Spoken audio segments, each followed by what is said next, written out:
Ang ating recipe naman for today's video ay chicken pastel. Ayun na nga guys, ang finish cooking ng ating chicken pastel.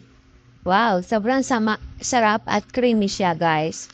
At kung gusto niyo itong recipe na to, ay tara na, tayo magluto na ng chicken pastel. At ayan na nga ang ating chicken, binabad ko lang yan sa patis at kalamansi at ating paminta. At ayan na nga, i-mekas-mekas lang natin yan at ibabad natin yan for half hour. At ayan na nga ang ating vegetable, ang ating carrots, at patatas, at ang ating corn, at meron din tayong cheese, chorizo, bawang at sibuyas, at ang ating hotdog, at maglalagay din tayo ng cream, at aras kebab, at chicken cubes. At ayan na nga guys, tayo magsisimula na.